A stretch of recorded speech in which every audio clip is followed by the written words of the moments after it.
এইটা হচ্ছে আপনার রিস্টব্যান্ড, এটা হচ্ছে আপনার আমরা এটা তৈরি করেছি, আমরা অ্যাম্বার অ্যালার্টের পাশাপাশি আমাদের নিজস্ব একটা অ্যাম্বার অ্যালার্ট আমরা তৈরি করছি, এটা হচ্ছে তালাশ। এটা আমাদের যেটা হচ্ছে অনেক বাচ্চারা হারায় যায়, ওরা বাবা মার মোবাইল নাম্বার বলতে পারে না, বা অটিজমে আক্রান্ত অনেক শিশুরা আছে, তো ওরা এই রিস্টব্যান্ডটা পরে থাকবে। তো এখানে কার্যক্রম কিভাবে, এইখানে হচ্ছে আপনি যেটা করবেন, আপনি নিয়ে আপনার বাচ্চার জন্য আগে হচ্ছে আপনার বাচ্চার ইনফরমেশন এখানে দিয়ে দিবেন খুব সহজে। ও যদি কখনো হারাই যায়, কেউ যদি ওকে পায়, ওর হাতে যদি রিস্টব্যান্ড দেখে, জাস্ট কিউআর কোডটা স্ক্যান করলে বা এনএফসি ট্যাপ করলে আপনার ইনফরমেশন চলে আসবে এবং ওর মেডিকেল ইনফরমেশন এখানে চলে আসবে। তো এইটা আমরা আপনার টি-শার্টও লেখা দেখছি তালাশ, হ্যাঁ, ওটা কি কোনো কার্যক্রম আছে? এই তালাশটা আমরা এই যে টি-শার্টে এটা নিয়েছি, কারণ অটিজমে আক্রান্ত যেসব বাচ্চা আছে, অনেক বাচ্চা হারাই যায়, তো ওরা তো কথাও বলতে পারে না, তো রাস্তাঘাটে অনেক চ্যালেঞ্জ ফেস করে। তো ওরা অনেক সময় আমরা দেখলাম যে আমরা যখন এই রিস্টব্যান্ডটা বাচ্চাদেরকে দিচ্ছি, তো অটিজমে আক্রান্ত অনেক বাচ্চা এটা অনেক খুশি হচ্ছে, আবার অনেক বাচ্চারা ফেলাই দিচ্ছে। তো সেক্ষেত্রে আমরা বললাম যদি ওদের জামার ভিতরে কোনো কিছু তৈরি করা যায়, সো আমার এখানে এর ভিতরে কিন্তু এনএফসি রয়েছে, তো এখানে ট্যাপ করলে আপনার ফোন অটোমেটিকলি মানে বাচ্চার প্যারেন্টসের ইনফরমেশন চলে আসবে।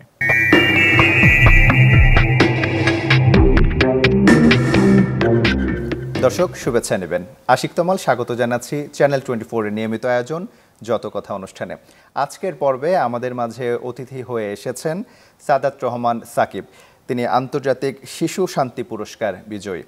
সাইবার বুলিং ও সাইবার অপরাধ থেকে শিশু কিশোরদের সুরক্ষা নিয়ে কাজ করে শিশুদের নোবেল খ্যাত এই পুরস্কার জিতে নেন মাত্র 17 বছর বয়সে। বর্তমানে তিনি শিশু নিখোঁজ প্রতিরোধে বাংলাদেশে অ্যাম্বার অ্যালার্ট বাস্তবায়নে কাজ করছেন। এছাড়া শিশু সুরক্ষায় একাই 100 প্ল্যাটফর্ম করে তুলেছেন। সাদাত রহমান, চ্যানেল 24 স্টুডিওতে আপনাকে স্বাগত জানাচ্ছি। কেমন আছেন আপনি? জি ভালো আছি, আপনি? আচ্ছা, আলহামদুলিল্লাহ ভালোই। বর্তমান সময় কেমন কাটছে আপনার? বর্তমান সময় আসলে অনেক বেশি ডিপ্রেশনের ভিতরে মানে কাটছে। এটা একটাই কারণ যে শিশুরা, আগে আমি শুধুমাত্র কাজ করতাম সাইবার অনলাইন হ্যারাসমেন্ট বা এটা নিয়ে, আর বর্তমানে এটার পাশাপাশি আপনার বিশেষ করে মিসিং চিলড্রেন নিয়ে কাজ করছি। তো দেখছি যে প্রায় বাচ্চারা মিসিং হয়ে যাচ্ছে, পাচার হয়ে যাচ্ছে এবং অ্যাবিউজেরও শিকার হচ্ছে, বিভিন্ন শিশু ধর্ষণ থেকে শুরু করে।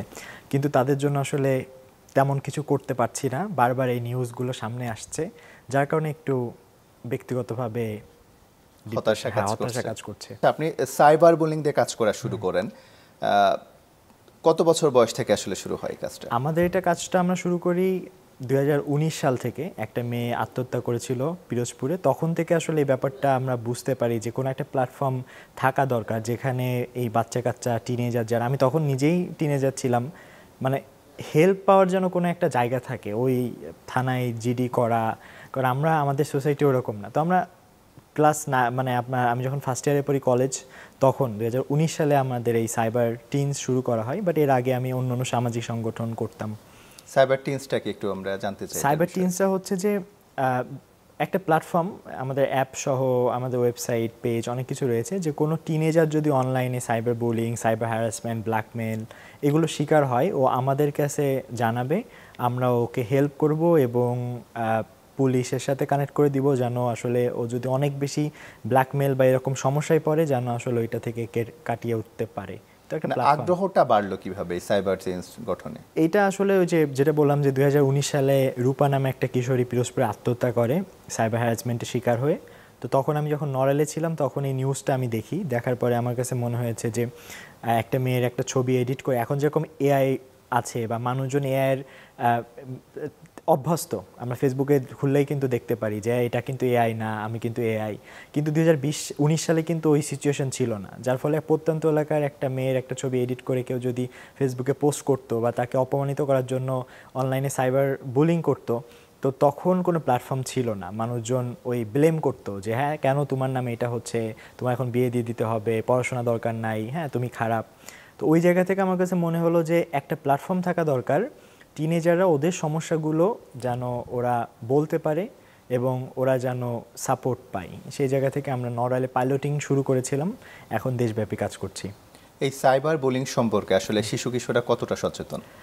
আসলে সচেতনতার ব্যাপারটা আমাদের আসলে ওইভাবে মানে তারা অনেক অ্যাডভান্স, তারা নতুন নতুন টেকনোলজি অ্যাডাপ্ট করতেছে, তারা শিখতেছে, জানতেছে, কিন্তু আসলে এই টেকনোলজির মাধ্যমেও যে আসলে কাউকে কষ্ট দেওয়া যায় একটা মেসেজের মাধ্যমে, একটা পোস্টের মাধ্যমে, হয়তো আমার কাছে ফানি, কিন্তু আমি হয়তো আমার ফ্রেন্ডের জন্মদিনে ওর এমন একটা ছবি আছে, ও হয়তো ঘুমায় আছে, আমার ওই ছবিটা আমি পোস্ট করে দিলাম, এটা আমার কাছে ফানি, বাট এটা যে আসলে ওর জন্য কষ্টকর হতে পারে বা কারোর নামে ফেক অ্যাকাউন্ট খুললে যে তার কষ্টকর একটা সিচুয়েশনে পড়তে পারে, এই ব্যাপারে সচেতনতা একটু কম। এবং আমাদের এই ব্যাপারগুলো, এই বুলিং, এই শব্দটাও বলা যায় যে এক প্রকার নতুন, আমরা ওইভাবে ছোটোবেলা থেকে মানে অতটা অভ্যস্ত না। তো এই যেখানে সচেতনতা একটু কম, মানে জানে সবাই যে হ্যাঁ, কিন্তু আসলে এটা যে মানে এটাকে সাইবার বুলিং বলে বা এটা করা ঠিক না, হ্যাঁ, এই জায়গাতে স্কুল কলেজ পরিবারেরও সচেতনতা দরকার। একটা শিশু বা কিশোর যে অপরাধ করছে, সে কি আসলে বুঝতে পারে যে সে অপরাধ করছে কিনা? এটা নিয়ে আপনারা কিভাবে কাজ করছেন? এটা আসলে আমাদের আমরা যে সাইবার হ্যারাসমেন্ট বা সাইবার বুলিং এর বিরুদ্ধে যে কাজ করছি, এটা আসলে আমাদের বেশিরভাগ ভিকটিমই আসলে মেয়েরা হয়ে থাকে বা কিশোরীরা হয়ে থাকে। তাদেরকে টার্গেট করা হয় বিভিন্ন কারণে। ছেলেরাও কিছু কিছু এখন হচ্ছে, বিশেষ করে ওরা সেক্সটর্শনের শিকার হচ্ছে, যে হয়তো বা কোনো ফেক অ্যাকাউন্ট থেকে তাকে ভিডিও কল করা হচ্ছে, সে যদি অ্যাকসেপ্ট করে তাহলে তার ছবি এডিট করে বা যে কোনো ছবি যুক্ত করে ব্ল্যাকমেল এখন ছেলেদেরও কিন্তু করা হচ্ছে। তো এখন বেশিরভাগ ক্ষেত্রেই আসলে এই যে কিশোরীরা যে ভিকটিম হচ্ছে এবং ওদেরকে এই সাইবার বুলিং বলেন বা ওদের নামে ফেক অ্যাকাউন্ট বলেন বা হচ্ছে এই গুলো করছে আসলে ছেলেরা। তো সেই জায়গা থেকে অনেক সময় আমরা দেখি যে কোনো একজনকে মানে ফেসবুকে মনে হচ্ছে সে একজন বড় কেউ, কিন্তু যখন পুলিশের সহযোগিতায় বের করা হলো দেখা যায় যে সে নিজেও একজন টিনেজার ছোট, কিন্তু তার আসলে আইন সম্পর্কে বা এটা যে অপরাধ, একটা ফেক অ্যাকাউন্ট খোলাও যে একটা অপরাধ হতে পারে বা কারো অ্যাকাউন্ট হ্যাক করে নেওয়া যে অপরাধ হতে পারে, তারা ওইভাবে জানে না, বা এটা তারা ভাবে যে এটা একটা স্কিলস, হ্যাঁ আমি একটা হ্যাক করতে পেরেছি। তো সেই জায়গা থেকে আসলে মানে আমাদের যে আইনগত যে বিষয়, এটা অপরাধ, এটার মানে কম। এই সাইবার বুলিং বিষয়ে আমাদের পরিবার, বাবা মা, স্কুল কলেজের শিক্ষকরাই বা কতটা সচেতন? শিক্ষকরা এখন একটু সচেতন হচ্ছে, কারণ একটা সময় আমরা যখন মানে আমি সেই যখন 19 সালে নিয়ে এটা নিয়ে কাজ শুরু করেছি, তার আগে থেকে তো সবাই ইন্টারনেট চালায়, তো তখন একটা ব্যাপার ছিল যে শিক্ষকরা, বাবা মায়েরা বলতো যে ফেসবুক চালানো যাবে না, ফোন ব্যবহার করা যাবে না, হ্যাঁ, কিন্তু টিনেজাররা কী করতো, ঠিকই ফেসবুকে অ্যাকাউন্ট খুলতো কিন্তু বাবাকে শিক্ষককে ব্লক করে রাখতো বা ফেক অ্যাকাউন্ট তারা চালাইতো। কিন্তু এখন আপনি যদি দেখেন যে শিক্ষকরা ফেসবুক চালাচ্ছে, পেজ চালাচ্ছে, তারা ভিডিও ব্লগ তৈরি করছে এবং হচ্ছে মানে সবাই বুঝতে পারছে যে হ্যাঁ অনলাইনের ব্যাপারটা। ইভেন আমার আম্মু এখন ফেসবুকে মানে আমার পেজের টপ ফ্যান। তো এখন একটু মানুষজন মানে বুঝতে পারছে, আগে ভাবতো ফেসবুক তুই চালাইছিস কেন, তো এটা তোর সমস্যা, এটা আর কিছু দেখার নাই, বাট এখন তারা বুঝতেছে যে হ্যাঁ এটা এরকম সমস্যা। তো এখন সচেতনতা একটু, বাট তারা একটু সরল সোজা, তো হঠাৎ করে আপনার কোন একটা নিউজ ফেক নিউজ হয়ে গেল, শেয়ার করে ফেলতেছে, বুঝতেছে না। তো বাট আমার মনে হয় যে এখন ওই স্কোপটা তৈরি হয়েছে যে সিনিয়রদেরকেও আমরা এখন বুঝাইতে পারি, বা তারা আগের মতো না যে বুঝতেই চায় না, এখন তারা বুঝতে চায়। আপনি আন্তর্জাতিক শিশু শান্তি পুরস্কার লাভ করেছেন, আমরা সে বিষয়ে আলোচনা করব। আমার মনে হয় গত 5 বছর ধরে এই গল্প আপনি শুনিয়েছেন বিভিন্ন জায়গায়, সেই গল্পটা আমরা শেষে শুনবো, বাট আমরা একটু বর্তমান যে কাজগুলো করছেন অ্যাম্বার অ্যালার্ট, যেটা হচ্ছে নিখোঁজ শিশুদের খুঁজে বের করতে আসলে সহায়তা করে, এটা আসলে কি? আচ্ছা, অ্যাম্বার অ্যালার্টটা হচ্ছে একটা সিস্টেম, এটা সব ফোনেই রয়েছে। যদি কারো অ্যান্ড্রয়েড ফোন থাকে সেটিংসে সার্চ দিলেই দেখবে যে অ্যাম্বার অ্যালার্টটা অনই আছে বাই ডিফল্ট, আর আইফোনে এটা দেখা যাবে না। তো এটা একটা সিস্টেম, একটা সেল ব্রডকাস্টিং সিস্টেম। 1996 সালে টেক্সাসে আপনার অ্যাম্বার হেগারম্যান নামে একটা 9 বছরের একটা শিশু ও নিখোঁজ হয়, 2 দিন পর ওর লাশ পাওয়া যায়। তখন থেকে আমেরিকা চেষ্টা করলো যে কোনো বাচ্চা যদি নিখোঁজ হয় ওকে খোঁজার জন্য বিলবোর্ড থেকে শুরু করে রেডিও সব জায়গায় যেন একটা বিজ্ঞাপন যায় যে বাচ্চাটা নিখোঁজ হয়েছে। পরবর্তীতে এটা ফোনে ফোনে বা ফেসবুকেও এটা রয়েছে। তো আপনার পাকিস্তান সহ এই 2 সপ্তাহ আগে ঘানাও এটা চালু করেছে। তো আমি যখন 2022 সালে আমেরিকাতে গিয়েছিলাম, আমার ফোনে হঠাৎ করে এরকম একটা অ্যালার্ট বেজে ওঠে, অনেক জোরে অ্যালার্ট বেজে, মানে আপনার ফোনে যে যতটুকু সাউন্ড আছে তার থেকে আরও 5 গুণ বেশি জোরে এটা বেজে ওঠে। হঠাৎ করে বেজে উঠলো, আমার ফোনে তখন সিমও ছিল না, যে একটা শিশু অপহরণ হয়েছে 4 বছরের, ওর ইনফরমেশন এইটা, তুমি দেখলে তুমি তাড়াতাড়ি পুলিশের সাথে কন্ট্যাক্ট করো। তো আমরা আপনার বিশেষ করে মুনতাহা নামে একটা শিশু সিলেটে নিখোঁজ হয় এবং ওর লাশ পাওয়া যায় 5 দিন বা 7 দিন পরে, এবং সবাই এটা ফেসবুকে শেয়ার করে, অনেকেই কেঁদেছে। তখন আমার কাছে মনে হয়েছে যে এই সিস্টেমটা আমাদের বাংলাদেশে দরকার। এর আগেও আমি বোঝানোর চেষ্টা করেছি সরকারকে, কিন্তু এই ব্যাপারগুলো নিয়ে অত বেশি সিরিয়াস মানে কমিটমেন্ট আমি পাই নাই। বাট যখন দেখলাম যে হ্যাঁ, বাংলাদেশে যে এত বেশি নিখোঁজ, আমি ভাবছি হয়তো বা বাংলাদেশে নিখোঁজ অত বেশি হয় না। তো আমরা যেটা করছি, এই সিস্টেমটা বাস্তবায়নের জন্য আমরা সচেতনতা তৈরি করেছি। 1 লক্ষ মানুষের অনলাইন পিটিশন আমরা নিয়েছি এবং এটা মহিলা ও শিশু বিষয়ক মন্ত্রণালয়ের উপদেষ্টাকে আমরা এটা দিয়েছি যে বাংলাদেশে এটা দরকার। তবে দুঃখের যে বিষয়টা হচ্ছে, আপনারা কি বোঝাতে সক্ষম হয়েছেন?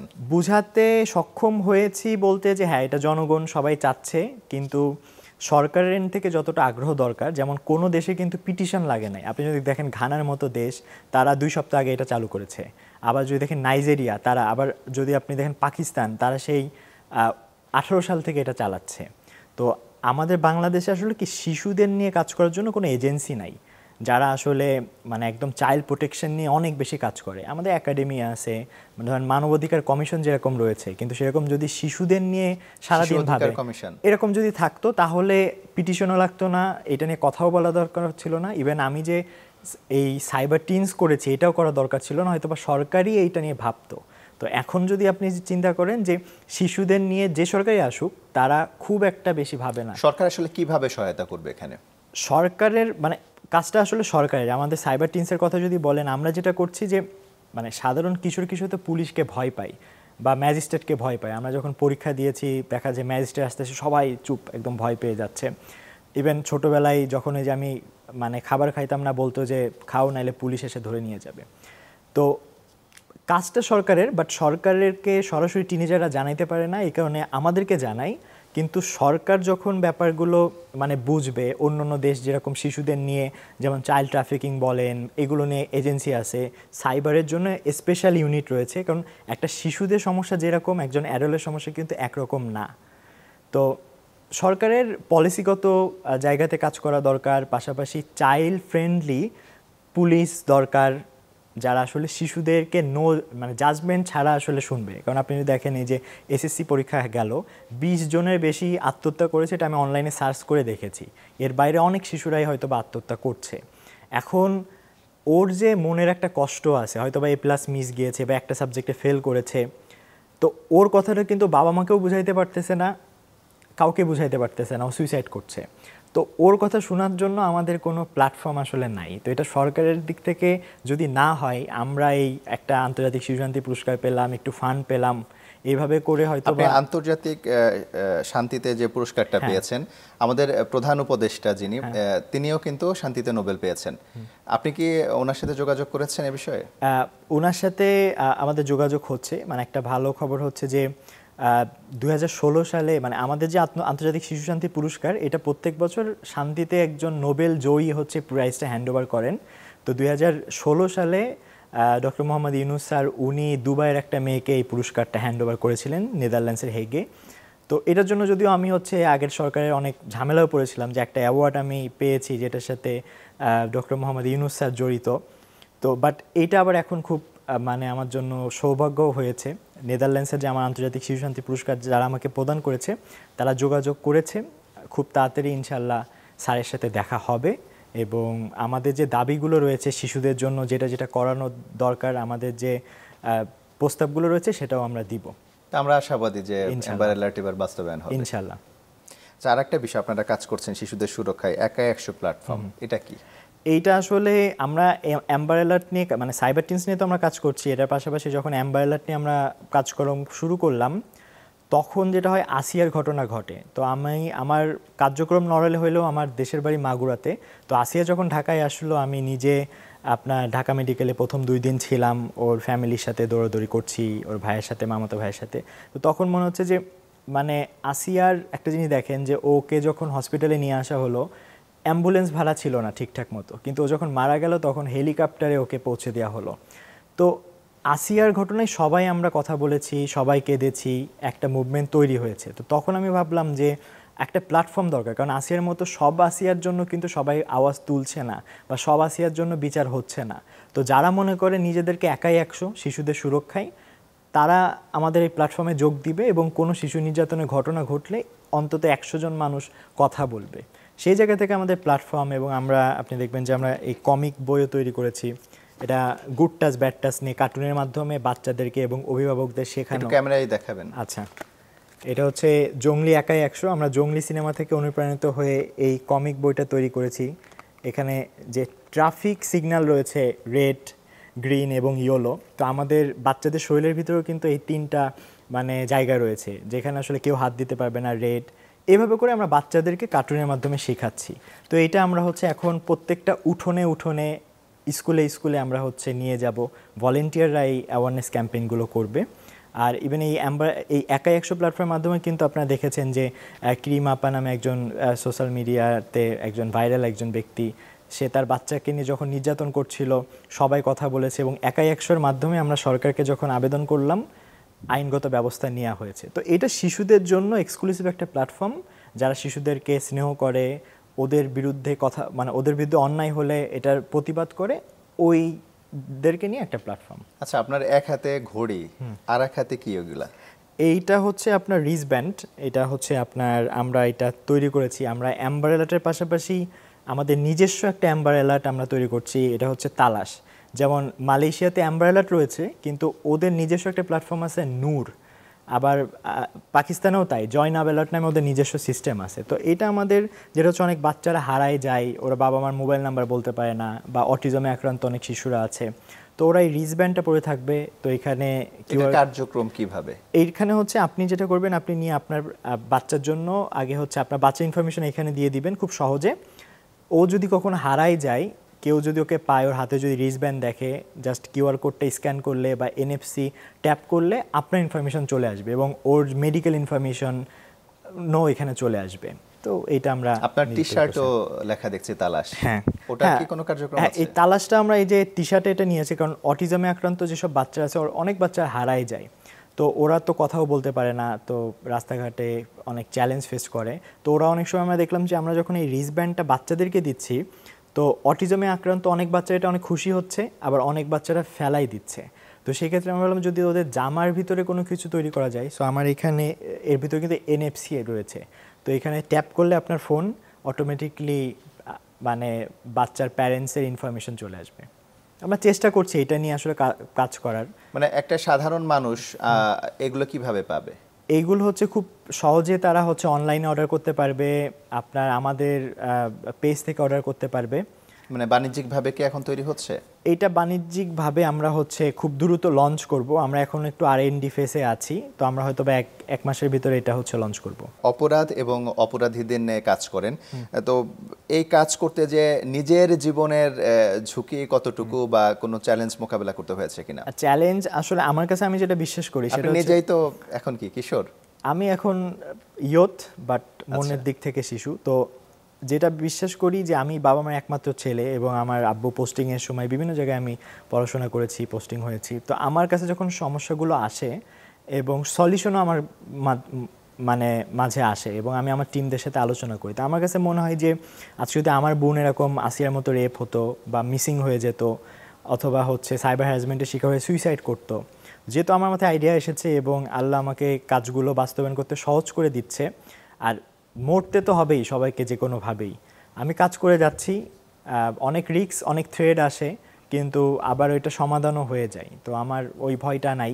সবথেকে বেশি কষ্ট লাগে যখন আমি কাউকে হেল্প করতে পারছি না, যে একটা কিশোরী বা একটা কিশোর সুইসাইড করলো কিন্তু আমি ওকে বাঁচাইতে পারলাম না, এটা সব থেকে কষ্ট। তাছাড়া এমনি থ্রেড আসে, ফেক অ্যাকাউন্ট খুলে মেসেজ দেয়, হুমকি দেয়, তো এইগুলো মানে ওইভাবে ভাবি না। আমরা আবার একটু সাইবার বুলিং নিয়ে কথা বলতে চাই, যে এত বিষয় থাকতে সাইবার বুলিং নিয়ে কেন কাজ করার আগ্রহ জাগলো? আপনি নিজে কি কখনো সাইবার বুলিং এর শিকার হয়েছেন? আমি মানে কাজ তো, আমার কাছে মনে হয়েছে যে বাংলাদেশে তো আসলে সব জায়গায় প্রবলেম, আপনি আশেপাশে যেদিকেই তাকাবেন তত প্রবলেম, আর আমার কাছে মনে হয় যে এই প্রবলেমগুলো একটা অপরচুনিটি। তো আমার কাছে যখন দেখলাম যে, যেহেতু আমি ইন্টারনেট বা এই প্রযুক্তিগুলো একটু ভালো বুঝতাম, যখন দেখলাম এরকম একটা মেয়ে সুইসাইড করলো, এইটা নিয়ে কাজ করা যায়। আর আমার কথা যদি বলি যে আমি বুলিংয়ের শিকার হয়েছি বলতে হচ্ছে, আপনার গত বছর আপনার একটা ছেলে আমার নামে একটা ফেক অ্যাকাউন্ট খোলে যে আমি শিক্ষা মন্ত্রণালয়ের সাথে কাজ করি, এবং সে বিভিন্ন প্রশ্ন ফেক প্রশ্ন হচ্ছে বিভিন্ন শিক্ষার্থীকে দিচ্ছে, প্রায় 1,10,000 টাকা মতো শিক্ষার্থীদের কাছ থেকে নিয়েছিল। তো সবাই আমাকে আমার পেজে এসে মেসেজ দিচ্ছিল যে সাদাত রহমান, আপনি আমাদের কাছে টাকা নিয়েছেন। পরবর্তীতে আমরা বের করতে পারি এবং হচ্ছে মামলা করি, সে জেলও খেটেছে। তো এই সময় এরকম কিছু সময় হয়েছে যে আমি সাইবার নিয়ে কাজ করি, আবার আমার নামেই হচ্ছে ফেক অ্যাকাউন্ট খুলে কারোর সাথে হয়তো বা খারাপ মেসেজ দিচ্ছে, কারোর কাছ থেকে টাকা নিচ্ছে, এবং সাধারণ যারা ভুক্তভোগীরা আছে ওরা তখন আমাকেই হয়তো বা ভাবতেছে যে আমি এরকম হয়েছে। আচ্ছা, সাইবার হয়রানি তো বড়রা হচ্ছে, হ্যাঁ। তো আপনি শুধু শিশু কিশোরদের নিয়ে শুধু কেন কাজ করছেন? আসলে শিশু কিশোররা ওরা তো আসলে মানে নতুন নতুন সব কিছু এক্সপ্লোর করছে, তো ওদের আসলে বলার জায়গা থাকে না অনেক। একদম বাচ্চাদেরকে আপনি কোলে নিচ্ছেন, স্নেহ করতেছেন, কিন্তু এই টিনেজার লাইফটা এরকম যে না ওদেরকে আসলে অনেক বেশি আদর করতেছেন, না ওদেরকে দিয়ে আপনি কোনো কাজ করাতে পারেন। তো ওরা একটা কনফিউশনের ভিতরে থাকে, বয়ঃসন্ধি কাল পিরিয়ড হয়, তো এই জায়গাটা আমাদের আসলে কাজ করাটা একটু কম। তো আমার মনে হয়েছে এখানে কাজ করা দরকার ছিল। আচ্ছা, আপনার 3টা প্রজেক্ট শুরু থেকে এখন পর্যন্ত, এই সেবাগুলো আসলে শিশু কিশোররা কিভাবে পাবে? আচ্ছা, আমাদের সব প্রজেক্টগুলোই আসলে আমরা কাজ করছি টিনেজারদের নিয়ে। আর টিনেজার মূলত আসলে আমরা অনেকে জানি না যে টিনেজারদের ডেফিনেশনটা কি, বয়সটা কত। টিনেজারটা এসেছে মূলত আপনি যদি দেখেন 11, 12, এরপরে 13, 14, এইভাবে করে 19 পর্যন্ত লাস্টে টিন আছে, এরপরে কিন্তু 20-তে আর টিন নাই। তো 13-এ টিন শুরু হলো, 19-এ শেষ হলো, মানে 13, হ্যাঁ 13 to 19। তো আমাদের একটা হেল্পলাইন নাম্বার আছে যেটা আমরা পাইলটিং করেছি লাস্ট 2 বছর, এটা আমরা এখন পুরোপুরি চালু করছি। আপনারা কল দিয়ে দেখতে পারেন 13 to 19, মানে 13219, 13 to 19, এটা টোল ফ্রি হেল্পলাইন। সো টিনেজাররা এখানে যে কোনো সমস্যায় পড়লে বা যারা বাচ্চা ওরাও এখানে কল করতে পারে। 13 to 19 24 ঘন্টা এটা খোলা থাকে, ওর সমস্যার কথা আমাদেরকে জানাইতে পারে। 2017 সালে ক্লাস 9-এ থাকাকালীন নড়াইলে তখন থাকতেন, তখন নড়াইল ভলেন্টিয়ার্স নামে একটি সংগঠন গড়ে তোলেন। এরপর হচ্ছে 2019 সালে সাইবার টিনস প্রজেক্টটা গড়ে তোলেন, এবং সেই প্রজেক্টের মাধ্যমে আপনার এই আন্তর্জাতিক স্বীকৃতি। তো নড়াইল থেকে নেদারল্যান্ডসের হেগ পর্যন্ত যে পৌঁছানোর জার্নিটা, সেটা একটু জানতে চাই। এইটা আসলে আমার আব্বু তো সরকারি চাকরি করে, আমি নড়াইল, সাতক্ষীরা, পটুয়াখালী, ফরিদপুর অনেক জেলায় থেকেছি, মাগুরা, যশোর। তো নড়াইলে আমি যখন গেলাম ক্লাস 9-এ তখন আমি পড়ি, তখন আমরা আসলে আমাদের সংগঠনটা শুরু করি এই রোহিঙ্গাদের শিশুদের যখন নির্যাতন করা হচ্ছিল। তো সেই জায়গা থেকে আমরা বন্ধুরা মিলে একটা সংগঠনটা শুরু করি যে হ্যাঁ আমরা একটু চেষ্টা করি একটা প্রতিবাদ জানানোর। এরপরে আমরা পথ শিশুদের নিয়ে শিশু উৎসব করি, মানে একটা সংগঠন আমরা পরিবেশ সহ বিভিন্ন রকমের দেখা যাচ্ছে রাস্তাঘাট পরিষ্কার থেকে শুরু করে একটা ভলেন্টিয়ারি সংগঠন আমরা শুরু করি। তো এইটা আস্তে আস্তে জনপ্রিয়তা লাভ করে, আমরা সরকার থেকে লোকাল ডিসিএসপি স্যারদের কাছ থেকে আমরা অনেক সাপোর্ট পাই। এইটা করতে করতে আপনার মানে আমাদের ওই রিলেশনটা তৈরি হয়ে যায় যে মানে অন্যরা যেরকম ডিসি একজন এসপিকে ভাবতেছে তারা অনেক ভয়ঙ্কর, কিন্তু আমাদের কাছে মনে হচ্ছে হ্যাঁ আমরা সমস্যার কথা বললে আমাদেরকে সমাধান দিয়ে দিবে। তো 19 সালে আমরা সাইবার টিনস নড়াইল ভলেন্টিয়ার্সের একটা প্রজেক্ট হিসাবে আমরা শুরু করি, কিন্তু মানে কখনো ভাবি নাই যে এই চিলড্রেন পিস প্রাইজ আমি পেয়ে যাব। কারণ মালালা ইউসুফজাই উনি নিজে 2013 সালে চিলড্রেন পিস প্রাইজ পাই, 14 সালে উনি নোবেল প্রাইজ পাই, কিন্তু 12 সালে কিন্তু উনি নমিনেশন পেয়েছিল এই প্রাইজের জন্য, কিন্তু সেবার উনি পান নাই। তো আমাদের টার্গেট ছিল যে আমরা যদি নমিনেশনটা পাই আমরা নড়াইলের পাশাপাশি সাতক্ষীরা বা অন্য অন্য জেলাতে শুরু করতে পারবো।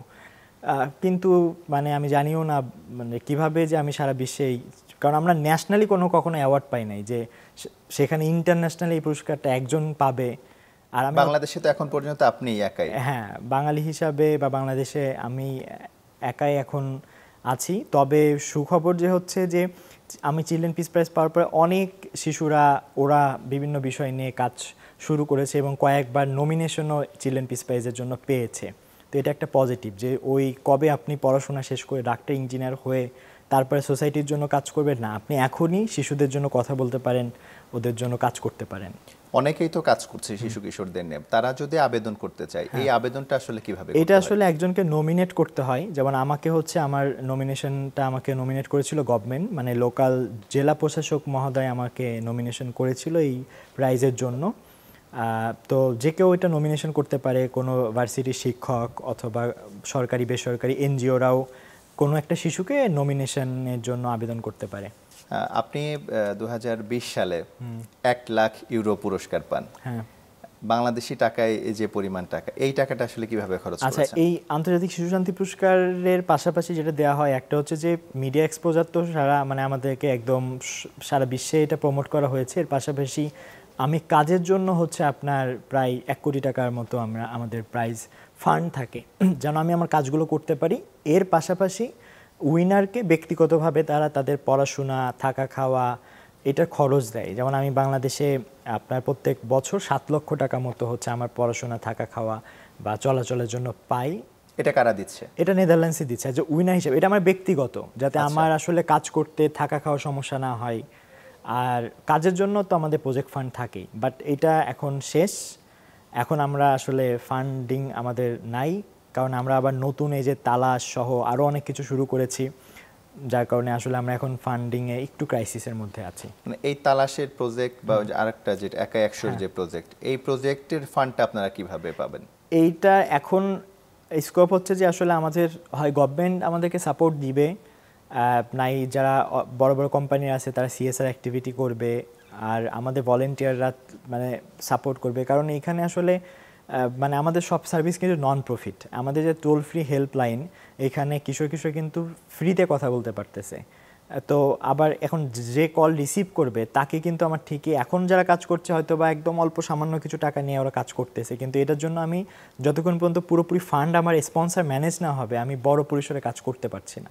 তো সেই ক্ষেত্রে দরকার মানে এগিয়ে আসা, মানে বাংলাদেশের মানুষদের এগিয়ে আসা। কারণ আমি যে চিলড্রেন পিস প্রাইজ পেয়েছি এটাও বিদেশিদের দেয়া, টাকাও বিদেশিরা দিয়েছে সব কিছু। সো আমার মনে হয় যে গভর্নমেন্টের, এবং বিশেষ করে কারণ গভর্নমেন্ট হয়তো আমাকে সাপোর্ট করতে পারবে, যেমন আমরা এখন যে অ্যাক্টিভিটিগুলো করছি মহিলা শিশু বিষয়ক মন্ত্রণালয়ের সাথে, কোনো বাচ্চা মিসিং হইলে পুলিশের সাথে কন্ট্যাক্ট করছি, বাচ্চা উদ্ধারও কিন্তু হচ্ছে।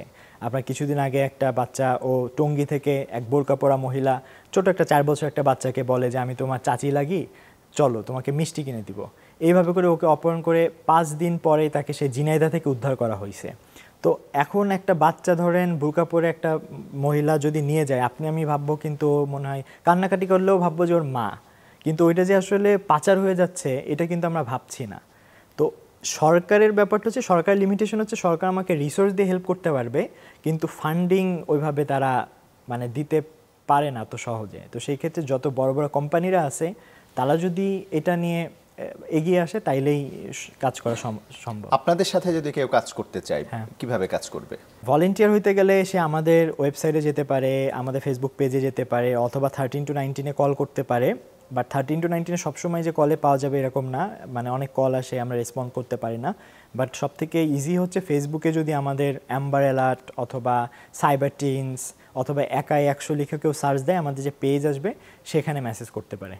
আপনাদের সাথে যদি আমি কাজ করতে চাই বা আমার থেকে আরো বয়সী যারা, তারা কি কাজ করতে পারবে? হ্যাঁ অবশ্যই, কারণ আপনাদের সাপোর্টটা আমাদের দরকার। কারণ আপনারা এখন সচেতনতার একটা পার্ট হয়ে দাঁড়িয়েছেন। আপনি তো নিজেই একজন জনপ্রিয়, ফেসবুকে টিভিতে আপনাকে দেখা যায়। তো আপনি যখন ফেসবুকে একটা কথা বলছেন, এই কথাটাও সবাই অনেক বেশি শুনবে। তো আপনিও আমাদের ভলেন্টিয়ার হিসাবে কাজ করতে পারেন, কোনো সমস্যা নেই। আচ্ছা, আমরা অনুষ্ঠানের শেষের দিকে চলে এসেছি। সাদাত রহমান স্কুল থেকে কাজ করছে, কলেজ পেরিয়েছে। সাদাত রহমান একটু ব্যক্তিগত জীবন সম্পর্কে জানতে চাই। সে শুধু কি কাজই করছে, তার পার্সোনাল লাইফ সে কিভাবে কাটায়? পার্সোনাল লাইফ আসলে আমি ছোটবেলা থেকে কাজ আসলে আমার প্রথমই ছিল। যেমন আমি যদি মানে একদম ছোটবেলা থেকে ওই যে জিপিএ 5 পেতাম না বলে আব্বুর অনেক রাগারাগি করতো। আব্বু যেহেতু সরকারি চাকরিজীবী, পড়াশোনা করে চাকরি পেয়েছে, তো অনেক সময় রাগারাগি করতো। এবং আমার এসএসসিতেও কিন্তু রেজাল্ট খুব ভালো হয়নি, মানে 3.10 মানে বি পেয়েছি আমি। মানে আমি ব্যাক বেঞ্চার ছিলাম, বাট প্রত্যেকটা শিক্ষক আমাকে স্নেহ করতো, আমি কম্পিউটারে কাজ করে দিতাম। তো এরপরে যখন আমি চিলড্রেন পিস প্রাইজ পাই, আব্বুকে আমি বিজনেস ক্লাসে করে ঢাকাতে মানে নেদারল্যান্ডসে নিয়ে যাই, এবং আমি এইচএসসির জন্য 1 লক্ষ টাকা পড়াশোনার জন্য পেয়েছি। এখন আমার কিন্তু ইন্টারন্যাশনাল অনেক অপরচুনিটি আছে। আপনার পোল্যান্ডেও আমাকে নিয়ে ছোট একটা ওদের বইতে অংশ রয়েছে যে আমি সাইবার টিমস নিয়ে বাংলাদেশে কাজ করছি।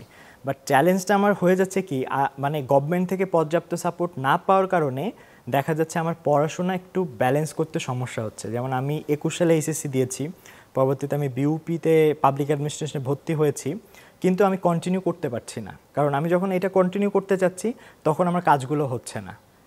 তো যার কারণে আমি আপাতত ব্যক্তিগতভাবে একটু বিরতিতে রয়েছি। কারণ দেখেন, আমি আমেরিকাতে মাত্র একবার গিয়েছি এবং আমার ফোনে অ্যাম্বার অ্যালার্ট বেজে উঠছে। এখন মানে এটা তো আমার এটা নিয়ে ভাবার কথা না। এখন আমি আমার টিম সহ দিনরাত কাজ করে যাচ্ছি বাচ্চা উদ্ধারে এটা নিয়ে, তো যার ফলে দেখা যাচ্ছে আমাকে নেদারল্যান্ডস থেকে বারবার আমাকে বলছে যে তোমার পড়াশোনার সব খরচ নেদারল্যান্ডস দিবে, যে তুমি পড়াশোনার জন্য বাইরে যাও, পড়াশোনাটা করো। তো এখন আমি যেটা করছি যে অ্যাম্বারেলারটা বাস্তবায়ন হয়ে গেলে এরপরে আমি আবার আমার মানে ব্যাচেলার্সটা কমপ্লিট করব আর কি। বাট এইটা যতক্ষণ আমি করতে পারছি না ততক্ষণ পর্যন্ত আমার মানে পড়াশোনা করতে গেলে ওইটা হচ্ছে না, কারণ এটা ফুল টাইম ওয়ার্ক। তো মানে পরিবার থেকে এই নিয়ে কিছু বলে না?